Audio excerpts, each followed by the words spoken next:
doa, rugi. Karena Allah Maha dekat, Allah sudah menjanjikan, wa idza sa'alaka 'ibadi anni fa inni qarib ujibu da'watad da'i idza da'an. Apabila hamba-hambaku bertanya kepadamu wahai Muhammad tentang aku, katakan, aku adalah dekat. Aku mengabulkan doa orang-orang yang berdoa. Idza da'an, apabila berdoa kepadaku. Orang-orang yang tidak mau doa, orang-orang yang sombong dan tidak disukai oleh Allah. Doa itu ibadah. Makin banyak doa, makin disukai Allah. Doa. Baik, kali ini kita buka surat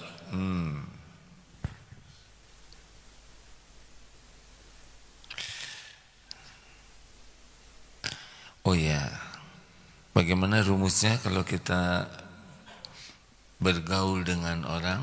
2B, santri, apa? 2B, 2L. Ayo jawab dengan baik, biasanya semangat. Bagaimana cara kita bergaul dengan sesama? 2B, 2L. B yang pertama apa? Berani mengakui kebaikan, kelebihan, dan jasa orang lain. Jadi kalau ketemu orang, langsung kita lihat kelebihannya, kebaikannya, jasanya.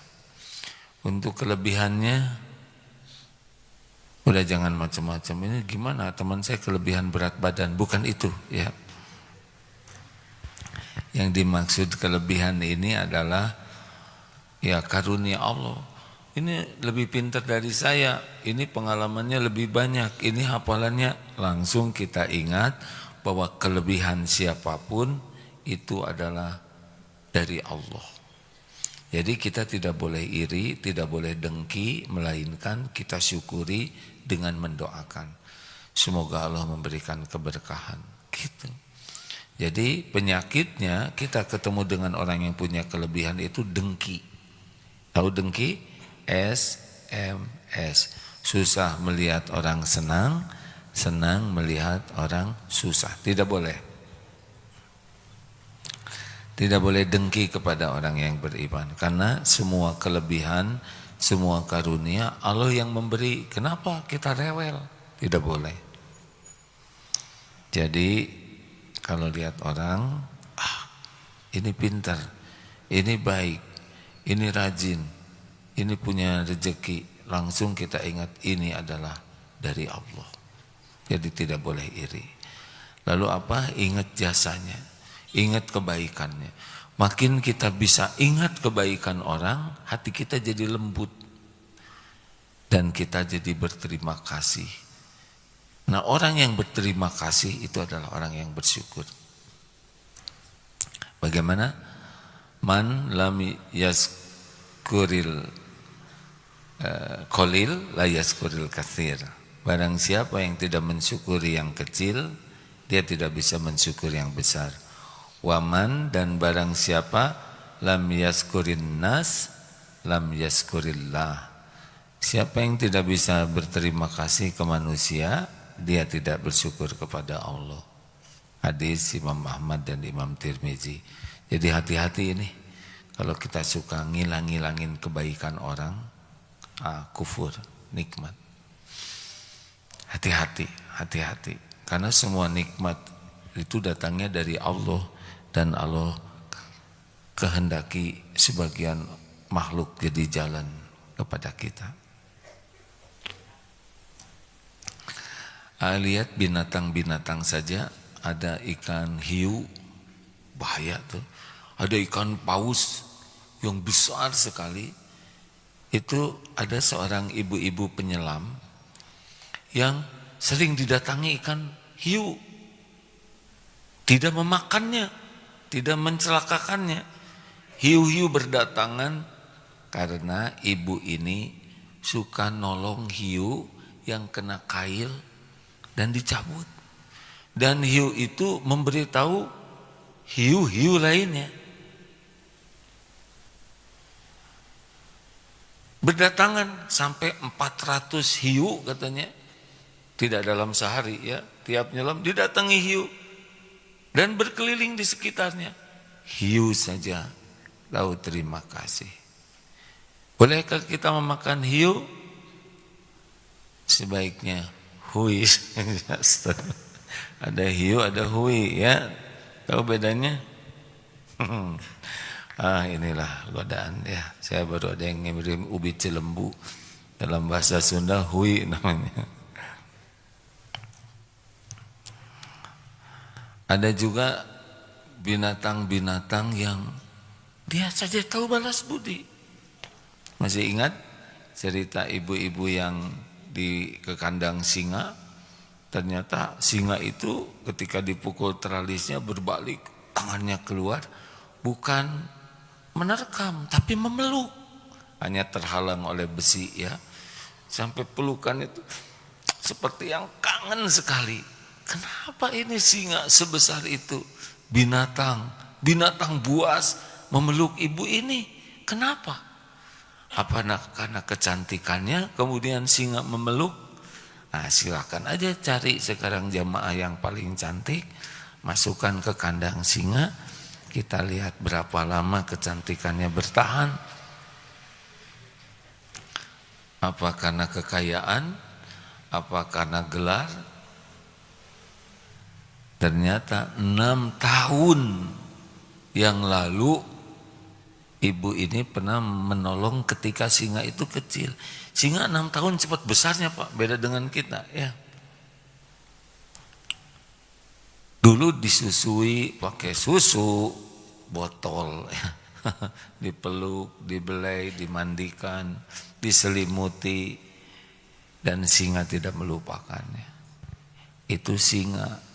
Binatang buas tidak lupa kepada kebaikan. Masa kita manusia yang diberi akal, diberikan kelebihan oleh Allah dengan hidayah taufik, tidak tahu terima kasih. Hati-hati yang tidak tahu terima kasih, dia menjerumuskan dalam petaka. Nauzubillahi min dzalik. 2. Apa yang kedua? B-nya bijak terhadap kekurangan dan kesalahan orang lain. Bagaimana bijak? Tidak ada orang yang sempurna selain Rasulullah sallallahu alaihi wasallam. Tiap orang punya kekurangan dan kesalahan sebagai bagian dari karunia Allah sebetulnya. Karena kalau kita diberi kesempurnaan, kita bakal punya penyakit yang gawat, namanya ujub. Itu merasa suci, merasa mulia, lebih gawat itu. Kan iblis juga begitu. Iblis ujub, merasa lebih baik dari Adam, sehingga dia menolak, aba wastakbaro, dia enggan mematuhi dan dia takabur. Jadi kalau kita ketemu dengan orang tua, pasangan hidup, guru, teman, saudara yang punya kekurangan dan kesalahan, ingat ya, ingat. Orang salah itu macam-macam. Ada yang salah karena dia belum tahu. Masih ingat kemarin yang diceritakan ada presiden di sebuah negara ini, saya dengar kisahnya. Rapat dengan para pejabatnya, masuk waktu sholat, Pak Presiden izin kami mau sholat dulu. Oh silakan, kami mau ke masjid dulu. Loh, kenapa ke masjid? Kan bisa sholat di sini. Oh tidak Pak Presiden, lelaki Islam itu sebaiknya sholatnya di masjid. Oh begitu ya? berarti baru tahu. Kalau gitu panggil tuh salah seorang pejabat, udah bangun aja di sini masjid. Ini yang menceritakan ini seorang ulama yang insya Allah perkataannya terjaga. Berarti ada orang yang belum tahu, ada orang sudah tahu belum mampu melakukannya. Ada orang yang sudah tahu dan mampu, dia belum istiqomah, masih jatuh bangun. Lalu posisi kita gimana posisi kita? Menghakimi siapa kita? Kita bukan hakim. Posisi kita adalah fadzakir innama anta mudzakir. Kita mengingatkan dengan cara memberi contoh, dengan cara perkataan yang hikmah. Jadi jangan suka menghakimi orang karena jelek sekarang belum tentu jelek besok lusa. Ini bukan berarti saya sudah baik sekarang ya. Cuma kalau reuni suka ada yang minta maaf teman-teman. Apa coba perkataannya? Aduh punten Agim, dah nggak nyangka katanya bakal jadi kiai. Aduh itu juga bikin kesel ya nggak? Ya, saya sendiri tidak nyangka bakal diuji oleh Allah. Sekarang begini, gak kepikiran. Waktu SMA mah gak ada remang-remang sama sekali bakal begini Pak.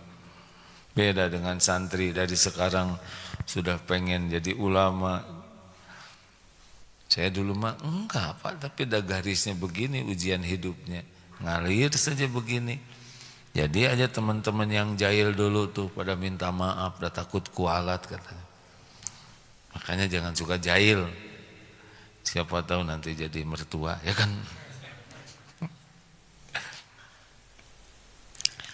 Kita tidak tahu rencana Allah. Mungkin orang salah sekarang, besok lusa bisa lebih mulia dari kita. Mungkin sekarang tergelincir. Siapa tahu besok lusa menjadi kekasih Allah. Apa gunanya kita menghina, meremehkan, mencaci, mencela? Yang bagus itu adalah membantu, support, mensupport supaya yang lupa jadi tahu, yang lupa jadi ingat, yang belum tahu jadi tahu, yang kurang semangat jadi semangat, yang tergelincir bisa bangkit kembali. Posisi kita begitu. Karena ada tuh bapak-bapak anaknya nilainya 5 kalau nggak salah ya, saya lupa. PT aja, ini SD anaknya tuh.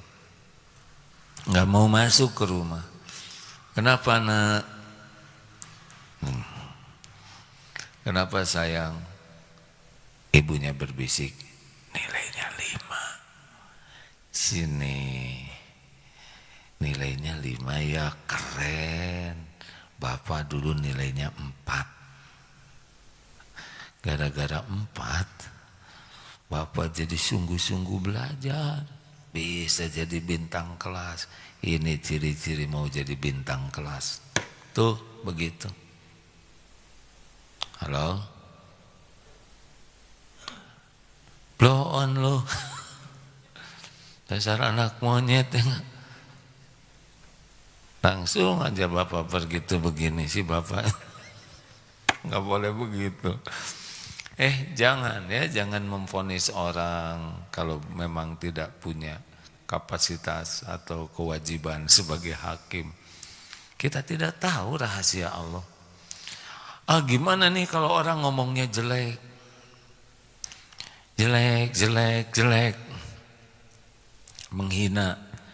Ada ayat yang tadi Imam baca tuh, surat Al-Furqan ayat 63.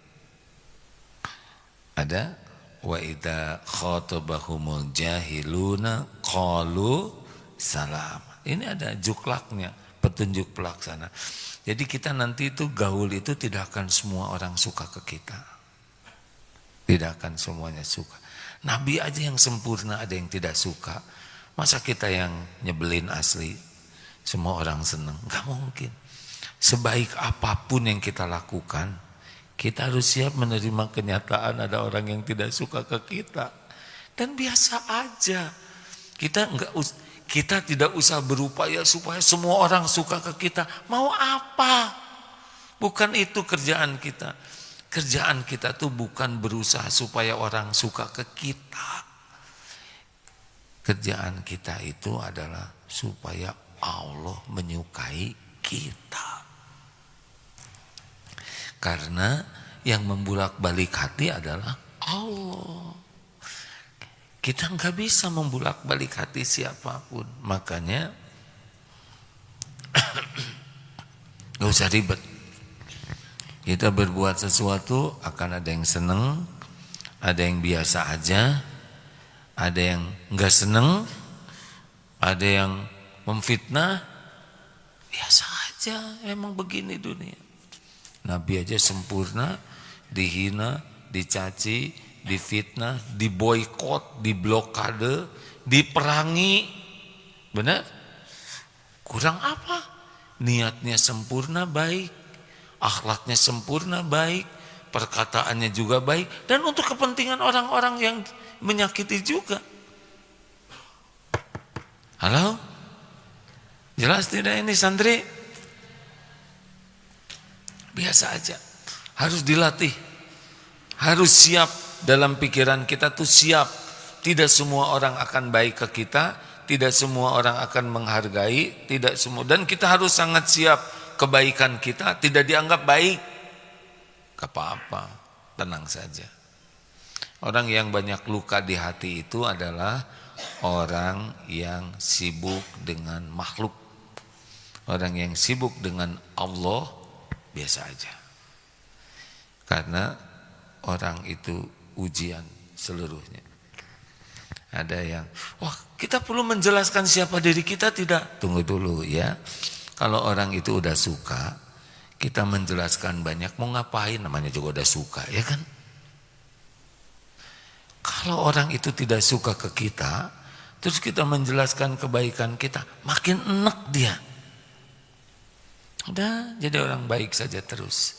Tidak perlu menuntut orang lain jadi tahu, jadi baik ke kita, nggak usah. Karena kita tidak bisa membulak-balik hati. Ini penting ya, karena kita itu suka sakit hati, kecewa, jengkel, malah jadi marah, dendam, karena kita memang menginginkan orang itu sesuai dengan keinginan kita.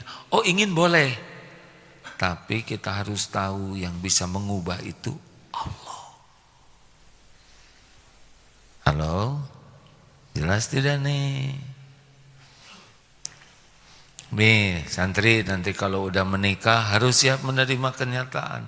Memang kalau sebelum menikah itu seakan-akan gak ada kekurangan.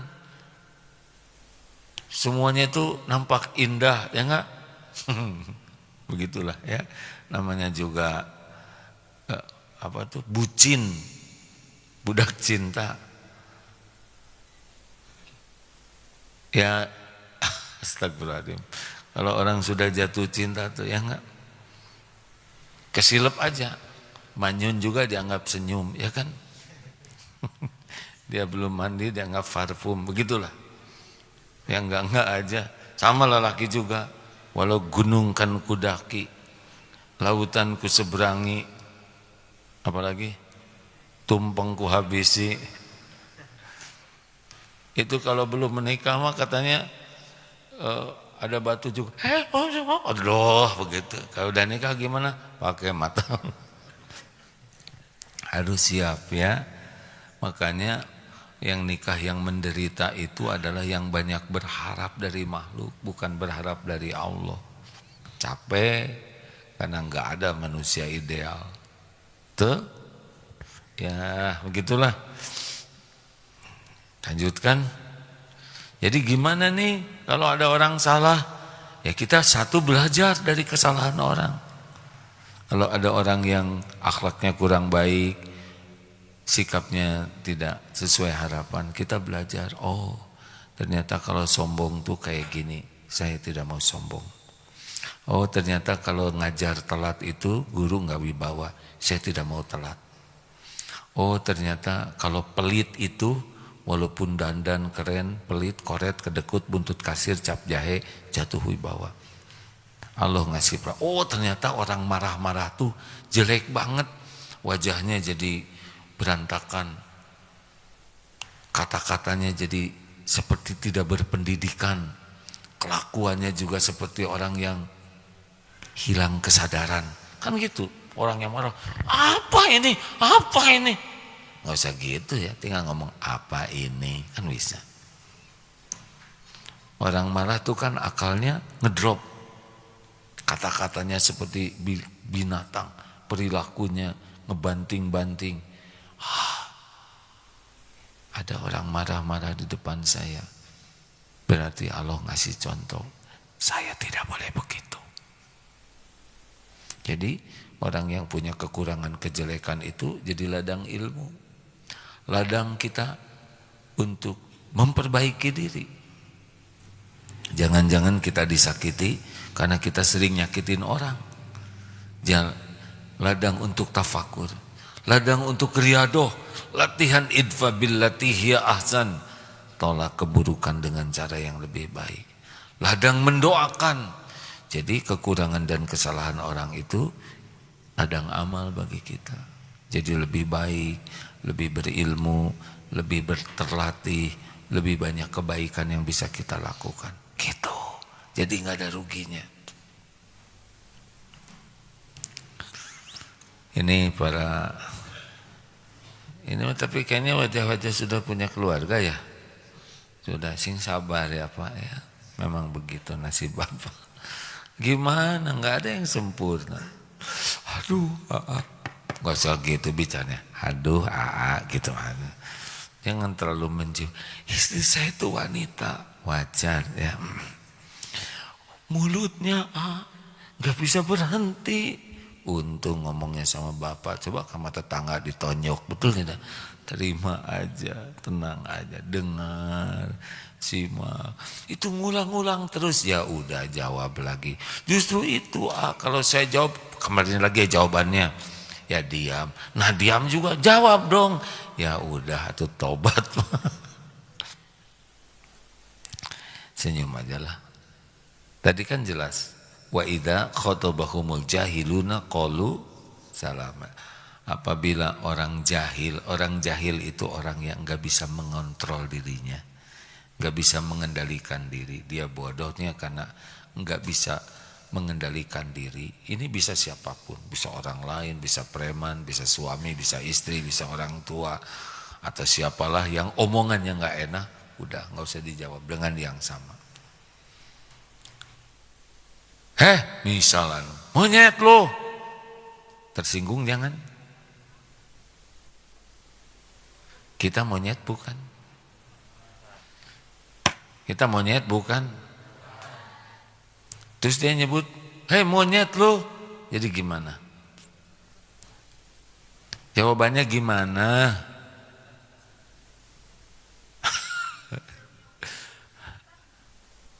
Teori aslinya mah sebel. Saya juga pernah ada yang nyebut monyet. Dulu cerita sedikit ya. Tapi zaman dulu nih, mudah-mudahan sekarang nggak ada lagi lah. Emang ceramah mah gampang ya, tapi aslinya disebut monyet tuh ada kemiripan gitu. Kan sebetulnya yang tersinggung tuh yang merasa mirip Pak.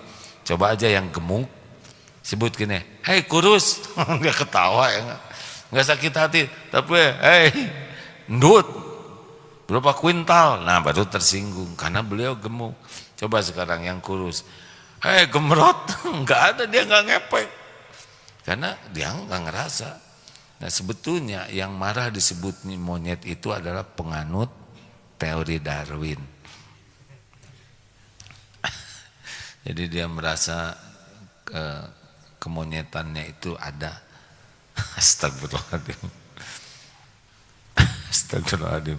Dulu ya antara teori dengan kenyataan gitu ya, beda mudahnya. Tapi ini dulu masih muda. Ada angkot tuh di jalan Cimbulait, itu berhentinya nggak ke pinggir. Saya naik motor naik motor atau naik mobil? Oh mobil. Sampingnya, Pak, pinggir Pak, ini terlalu tengah. Dia geser sedikit gitu, tit, kurang minggir Pak. Terus ngomong gini, ini juga udah minggir monyet. Aduh, emosi. Yang kebayang apa? Kunci roda, ya kan? Gelut ya, gelut. Yang lebih ngenes lagi, saya dikelaksonin namanya mobil di belakang, tidit. Jadi kan harus maju. Mau ngambek juga udah keburu maju, dipelanin dianya nggak maju-maju. Itu mah dongkolnya luar biasa. Terus saya pikir apa-apaan ini. Nah seperti itulah, harusnya membicara aja baik-baik ya. Memang yang kebayang itu adalah dongkrak Pak, yang gelut ya mah gelut. Emosi lah rugi. 3. Yang ketiga apa? Lupakan. Yang ketiga, lihat kekurangan dan kesalahan diri. Jadi kalau ketemu orang tuh selalu fokusnya, apa nih salah saya? Apa yang harus saya perbaiki? Karena kita memperbaiki orang lain itu akan lebih mudah kalau kita sudah memperbaiki diri. Apa dalilnya? Ku anfusakum wa ahlikum naro. Jaga dirimu dan keluargamu dari api neraka. Jaga diri dulu. Lelaki, psst, lelaki, apa kabar? Jangan nuntut istri berubah, tuntut diri berubah. Baru bantu keluarga berubah. Kita kepala keluarga. Istri, bukan istri saya, Bu, tuntut diri berubah, baru bantu suami berubah. Ibu harus serius merubah diri. Saya ingin anak-anak saya nurut. Ya ibunya juga enggak nurut sama Allah. Jangan banyak ngomong anak-anak. Ibu tuh paling tidak suka lihat anak-anak banyak ngomong.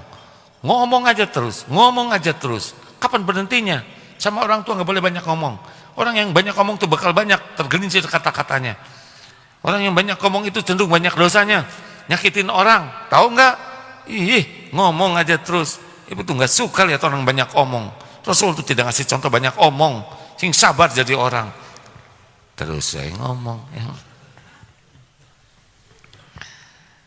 Sebaik-baik mendidik itu awalnya adalah keteladanan. Keteladanan itu artinya mendidik diri. Perbedaan antara perkataan dan perbuatan membuat kita tidak berwibawa. Jadi kalau orang tua banyak nasihat ke anak, tapi nasihatnya itu tidak cocok dengan dirinya, maka saat itu pula kita menjatuh wibawanya. Kalian harus disiplin. Masuk ke kelas jam 7 tepat. Sekarang jam berapa? Jam 9 Pak Guru. Ya. Gurunya aja jam 9. Enggak ada wibawa. Maka udahlah, jangan ribet merasa sudah baik. Kan ada tuh, gimana ya? Saya sudah tahajud, sudah saum, sudah baca Quran, saya sudah memperbaiki akhlak. Tapi kok di rumah nggak ada yang nurut sama saya. Kalau sudah, berarti udah selesai urusannya. Nggak akan berubah dia. Harusnya saya sudah tahajud, tapi kenapa belum terkabul? Tahajud saya benar enggak? Khusyuk tidak? Itu. Saya sudah istighfar. Istighfarnya benar tidak? Atau baru mulut aja? Saya sudah baca Quran. Baca Qurannya ngerti enggak? Berusaha diamalkan tidak? Kita kadang sudah merasa, itu jebakan. Yang terakhir, lupakan. Tadi yang ketiga apa? Lihat kekurangan diri. Jadi kalau ada yang tidak cocok di rumah, ini pasti ada salah saya nih. Dalilnya apa? Wa ma asabakum min musibatin fabima kasabat aydikum wa ya'fu an katsir. Musibah apapun yang menimpamu adalah karena tanganmu sendiri. Lelaki, lelaki, kita harus jadi gentleman. Tahu gentleman? Ada gentleman, ada gentle band. Gentleman itu beruang. Kita takdirnya jadi kepala keluarga. Jangan jadi lelaki pengecut yang menyalahkan orang lain. Tanggung jawab. Kita yang jadi pemimpin, kita harus jadi contoh. Kita harus bertanggung jawab. Jangan sibuk cari kambing hitam. Karena kambing paling hitam dirimu. Kata ibu-ibu, nah dengerin lelaki, tunggu dulu bu, belum selesai. Ibu juga harus evaluasi diri. Jangan sampai anak-anak mendapatkan contoh kurang baik. Apalagi sikap istri ke suami, itu sangat berpengaruh nanti ke anak-anak. Anak-anak bisa tidak mau nikah kalau lihat istrinya, ibunya galak sama bapaknya. Nanti anak lelaki takut tuh, wah gawat nih, kalau saya nikah bisa dicekek. Ya, trauma dengan kelakuan orang tua bisa membuat anak trauma menghadapi hidupnya. Makanya jadi contoh baik kuncinya. Terakhir, lupakan jasa dan kebaikan diri. Lakukan. Mana suaranya? Lakukan. Begini nih ahli tahajud ya.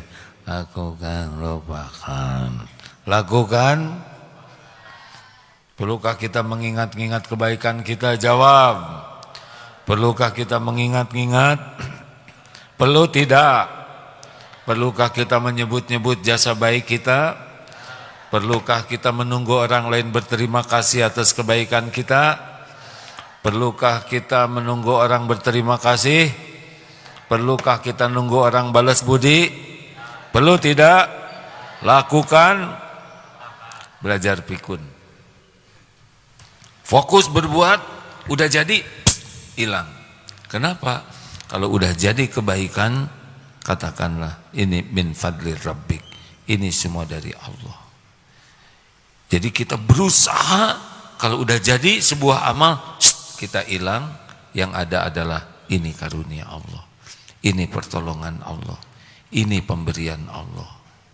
Kita nyumbang, ini rezeki dari Allah. Alhamdulillah, kita kepilih jadi jalan.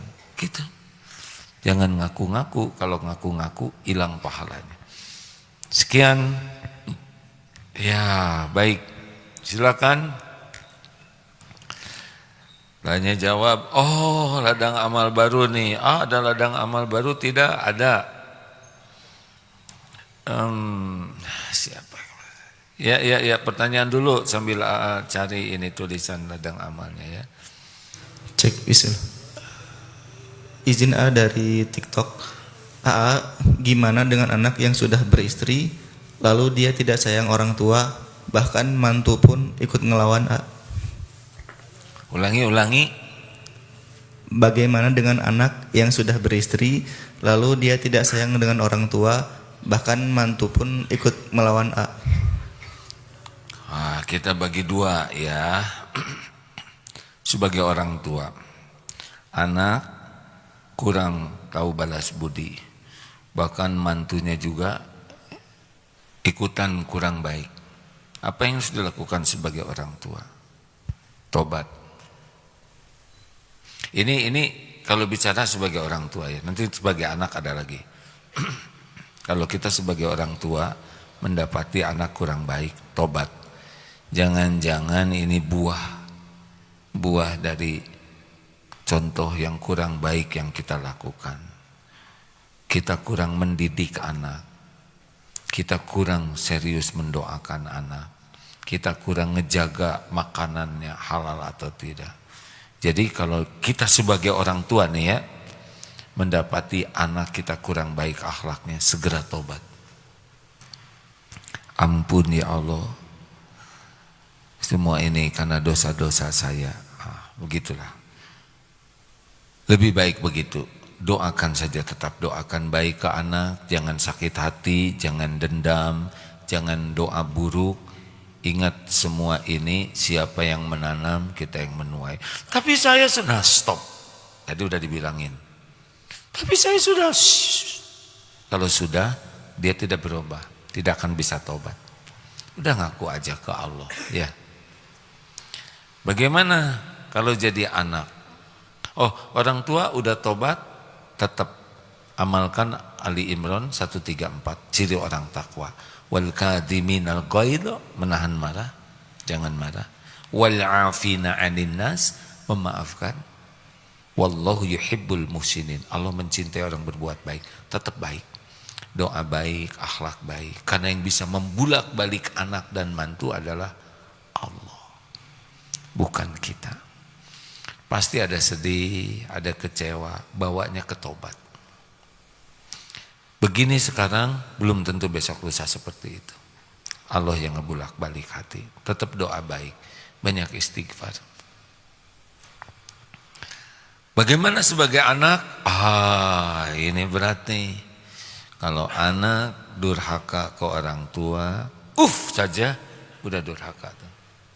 Makanya kalau anak kecil jajan, jangan dibiasakan, ayo milih. Kalau dia dibiasakan milih terus, giliran kita pilihkan yang tidak cocok, nggak mau, itu udah nggak boleh dalam Islam. Nggak mau, nggak enak.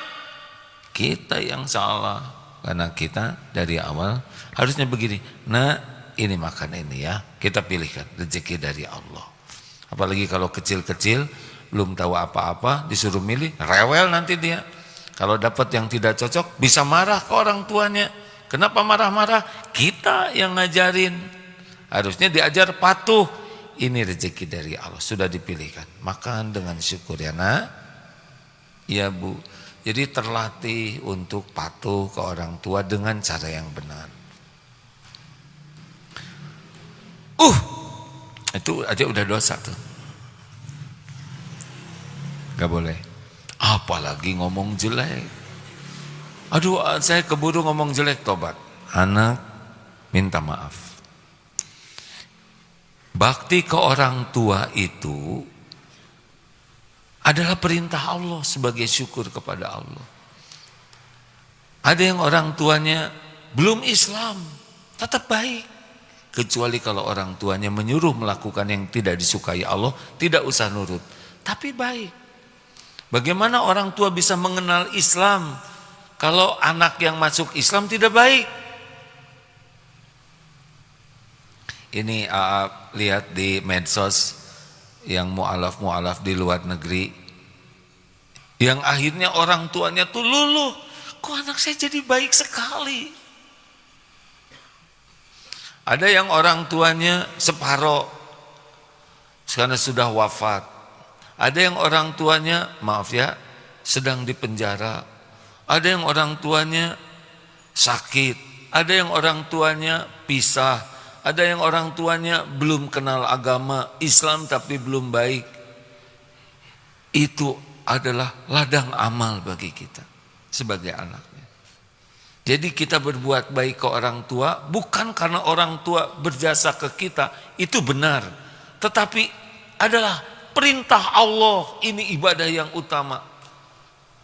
Mungkin kita baik ke orang tua, orang tuanya berterima kasih, mungkin juga tidak berterima kasih. Mungkin juga tetap kurang enak ke kitanya, tetap saja berbuat baik. Karena kita berbuat baik ke orang tua adalah karena Allah. Ini penting. Jangan karena orang tuanya agak enggak enak, kita jadi enggak enak. Enggak boleh. Karena kita tidak bisa membulak-balik hati orang tua.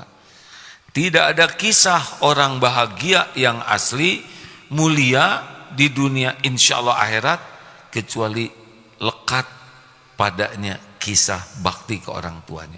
Sok lihat. Dan tidak ada cerita orang yang dirundung berbagai kepahitan, musibah bertubi-tubi, kesengsaraan yang tiada berujung. Periksa jangan-jangan durhaka kepada orang tua. Hati-hati ini. Ini sangat serius. Ya. Lanjut.